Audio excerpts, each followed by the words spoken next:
肯定是唐雨乔又在打呼。不是我还没睡呢，所以是小美公主。本公主打呼噜，那声音大的，不知道的还以为女生宿舍被雷劈了呢。打呼噜很正常的，好吧？本公主说不定只是太累了。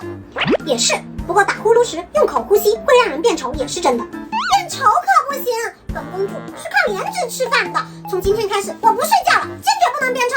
到了晚上，小美，你困了就睡吧，打呼噜也没什么大不了的。不行，本公主一定不能打呼噜变丑。唉，那行吧。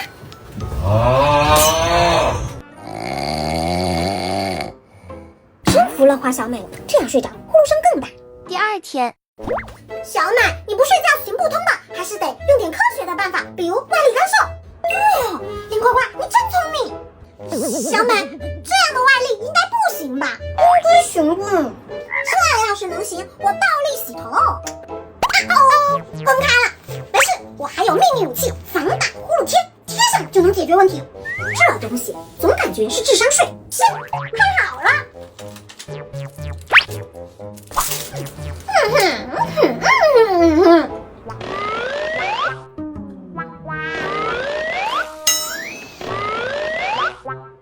这个防呼噜贴是认真的吗？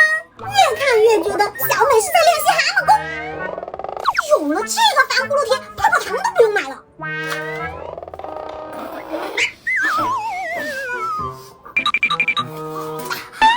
行，这个太憋了。花小美，你别搞这些乱七八糟的了，打呼噜跟你的睡姿也有关系，你还不如试试睡觉的时候把下巴抬起来一点。可是我睡着了，没办法控制自己的睡姿怎么办？这还不简单，我有办法了。于是确定这样能行吗？保证你不会再打呼噜了。谢谢你啦，唐雨乔，我终于可以放心睡觉啦。现实版卧龙与凤雏，惊呆我二姨妈的双下巴了。小美为了不打呼噜也太拼了，你们有什么好办法？